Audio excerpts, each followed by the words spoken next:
Bonjour à tous. Pour toute une génération de juifs francophones, Manitou Léon Ashkenazi fut d'abord un maître, un enseignant, mais aussi un pédagogue. Tout au long de sa vie, il a dirigé, animé des centres d'études. Il fut parmi, on le sait, les fondateurs de la fameuse école d'Orsay, qui après la Shoah a redonné vie au judaïsme, aux études juives en France. Et puis à son arrivée en Israël en 68, il a fondé d'autres centres, le centre Mayanot d'abord, puis le centre Yaïr, où de très nombreuses Olim Radachim, francophones, furent accueillis pour des années de formation. Parmi eux, il y a un groupe d'anciens élèves qui a été désireux de poursuivre la diffusion de cet enseignement et qui ont créé, après sa disparition, donc en 96, un nouveau centre à Jérusalem qui s'appelle la Midreshet Yehuda, Yehuda étant le prénom hébraïque de Léon Ashkenazi Manitou. Et on est en ligne aujourd'hui depuis Jérusalem avec sa directrice, Brigitte Ulmo-Blia. Bonjour madame. Bonjour. Avant de nous parler peut-être des activités de votre centre, d'évoquer aussi la réception de Manitou en Israël aujourd'hui, un mot peut-être de votre propre expérience. Vous avez donc été élève, en tout cas vous avez suivi des cours, les enseignements de Manitou. Quel souvenir gardez-vous de cette période et de ce contact avec lui, ce contact direct? Pour comprendre l'importance de Manitou dans ma vie personnelle, il faut savoir que ma famille était fidèle de la rue Copernic à Paris, c'est-à-dire de l'Union libérale israélite. Et je m'intéressais beaucoup au judaïsme, mais je le voyais à travers le prisme de l'enseignement délivré à Copernic, qui était très rationaliste. Le judaïsme est à l'origine des droits de l'homme, etc. Et un jour, en 68, mon père m'a envoyé écouter Manitou.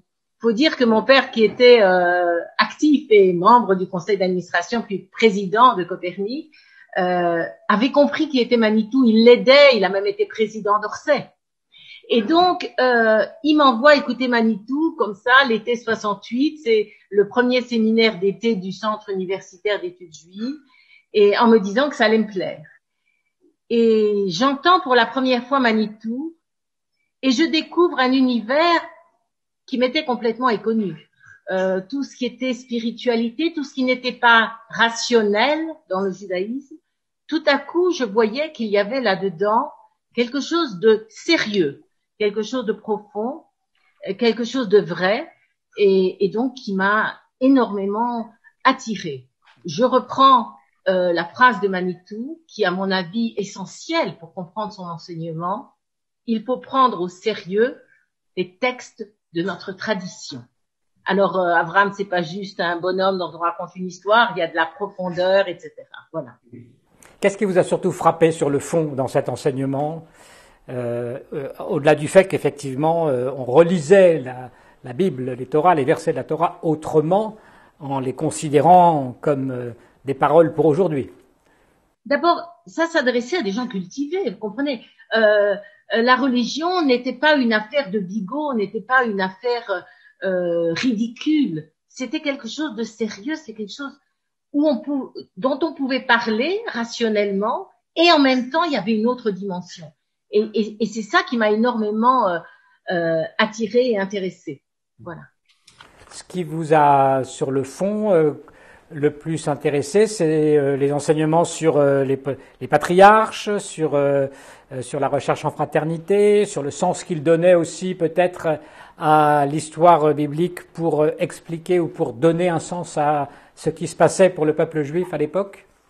Clairement. Manitou, c'est l'histoire, on va peut-être en reparler, c'est aussi le sens de la vie.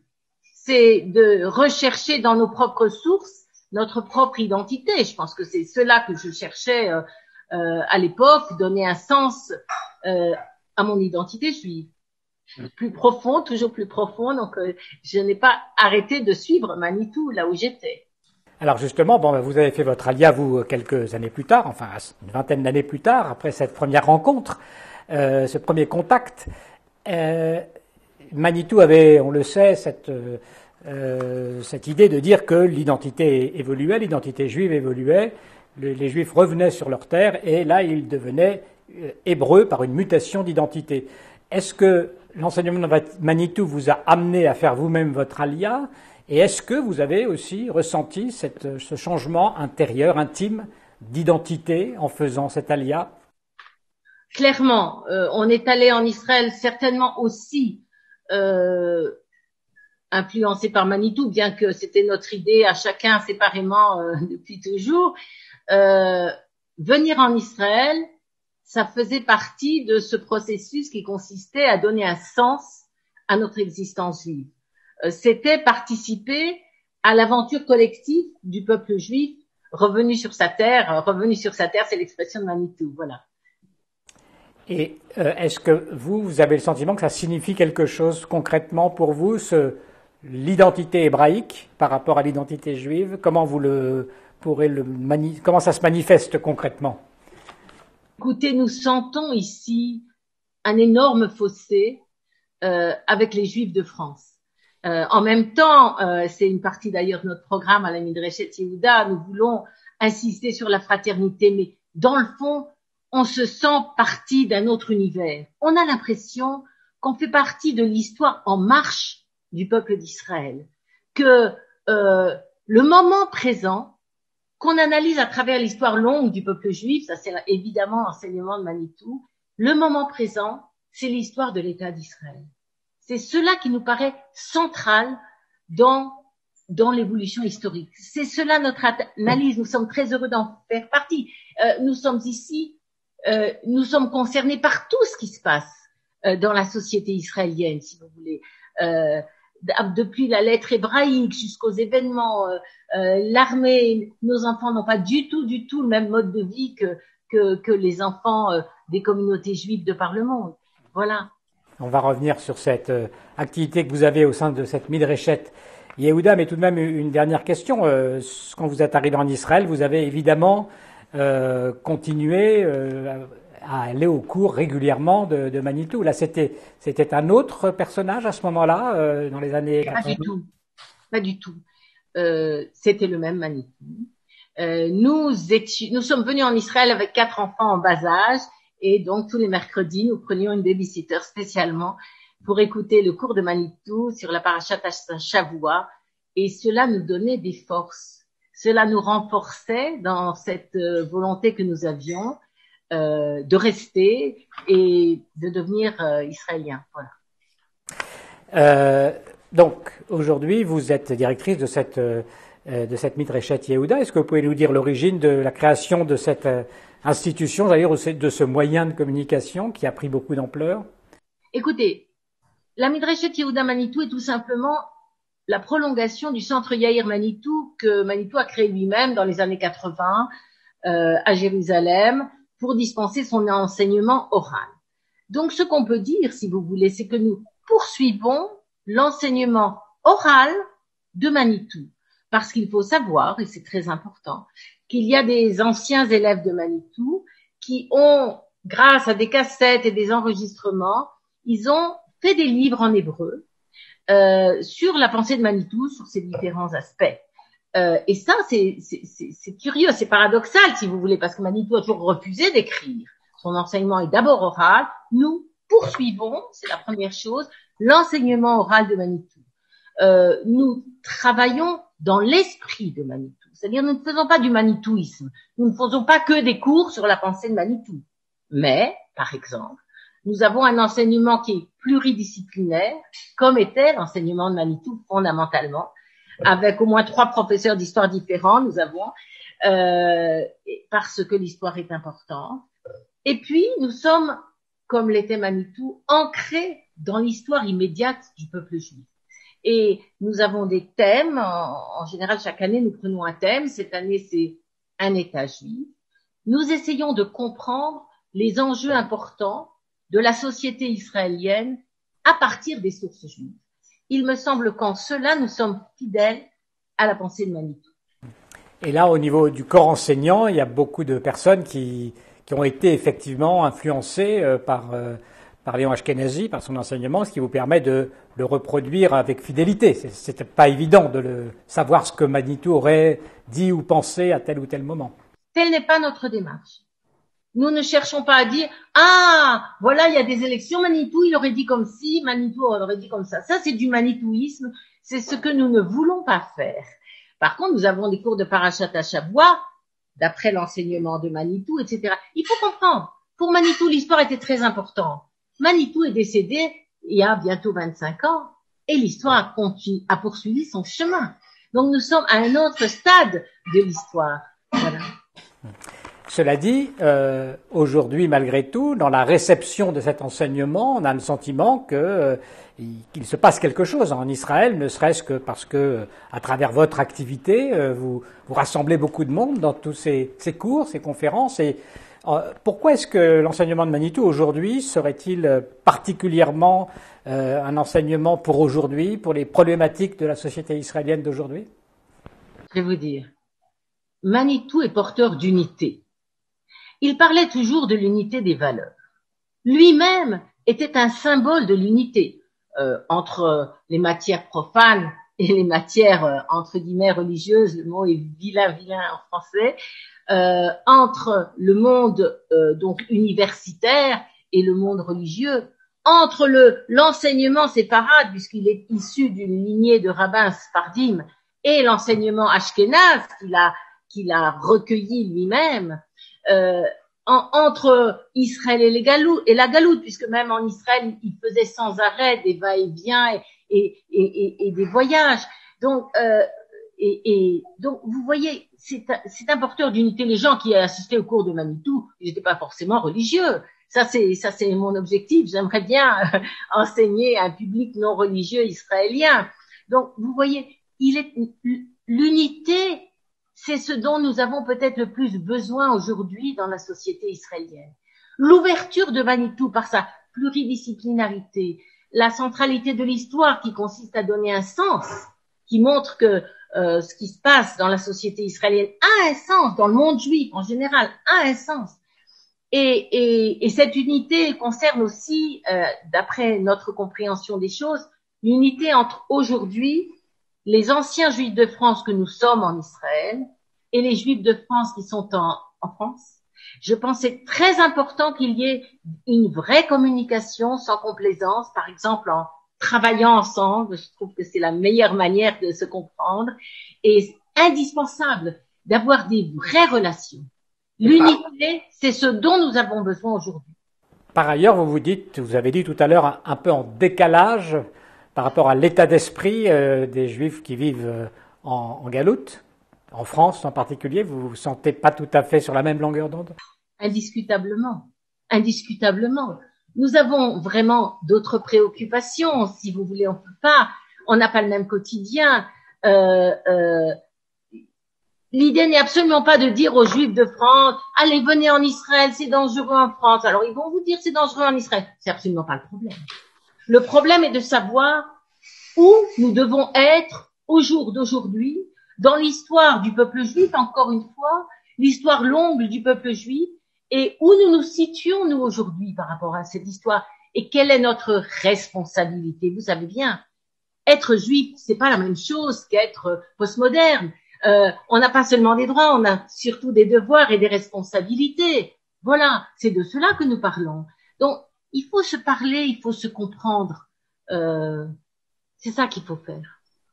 Alors, il y a aussi une dimension chez Manitou qui était l'idée de dire que ce retour des enfants d'Israël sur leur terre, des Juifs sur leur terre, ça avait aussi une vocation universelle, c'est-à-dire que cette particularisation n'était pas un enfermement, mais au contraire une possibilité donnée à un collectif du peuple rassemblé sur sa terre de rayonner dans le monde parmi les nations. Est-ce que cette problématique-là est présente aujourd'hui en Israël, ce souci? On n'a pas toujours l'impression qu'il existe. Oh, écoutez, on peut parler du Rav Uri Cherki avec son mouvement noachique et qui incite beaucoup sur cet aspect des choses. Vous me demandez à moi personnellement, c'est évident que c'est très important. Moi, je dirais qu'il faut d'abord travailler sur nous-mêmes pour être vraiment hors la goïm, c'est-à-dire ce que nous devons être. Devenir Israël d'abord, ou peut-être ensemble, je ne sais pas. Enfin, moi, je vois d'abord devenir Israël et ensuite rayonner dans le monde. Mais ça se fera. Les deux choses sont indissociablement liées en réalité. Oui, ce qui n'est pas toujours évident puisque ça commence par un moment de regroupement des Juifs sur leur terre. Et ça s'opposerait à l'idée qu'il y a un retour aussi de la parole juive dans le monde, du judaïsme en tant que, vous l'avez dit, prêtre des nations.